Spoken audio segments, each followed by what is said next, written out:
Once upon a time, there lived a skilled carpenter who had worked for the king of the kingdom for many years. He had built countless beautiful things for the kingdom, houses, furniture, and even palaces during those times. People used to live in wooden houses and everyone admired his work.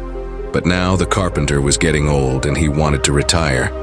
He dreamed of spending his days peacefully with his family. One day he went to the king and said, "Your Majesty, I have served you for many years now. I wish to retire and rest." The king valued the carpenter's loyalty and skill. He smiled and said, "You have done a wonderful job all these years.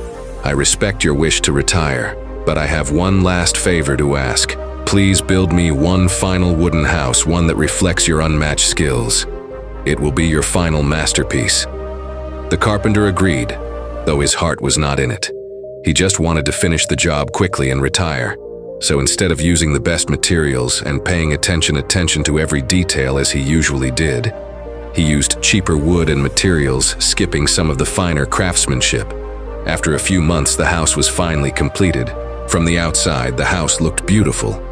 But from inside, it was poorly built and not up to his usual standards. When the house was finished, the carpenter handed over the keys to the king. The king looked at the house and smiled warmly. "You have done well," the king said, then handing the keys of the house back to the carpenter. He added, "This house is my gift to you, dear friend. It is my way of thanking you for your years of hard work. May you enjoy living here with your family." The carpenter was shocked. He could not believe it. The house he had built carelessly, thinking it was for someone else, was actually for him now. He had to live there with his family. His heart sank as he realized that if he had not, the house was for himself. He would have worked harder, used better materials, and made it his best creation. But now it was too late. The carpenter accepted the keys with a heavy heart, full of regret for not giving his best. If we see in our lives, we will find that we should always give our best in everything we do.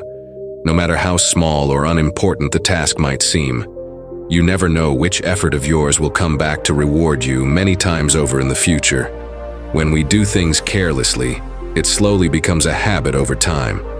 This habit of not giving our best can stop us from achieving success because we get used to cutting corners. But if we do everything with comparison and dedication, it also becomes a habit. This habit of always doing our best can one day lead us to great success, even when we least expect it. The carpenter built the house carelessly because he thought it did not matter. But in the end, he had to live in it. Similarly, the work we do reflects back on us. It is a big project or a small responsibility. Putting in our best effort not only improves the result, but also helps us grow into better and more successful people. So the lesson is simple. Always give your best in whatever you do, because it will shape your future and might bring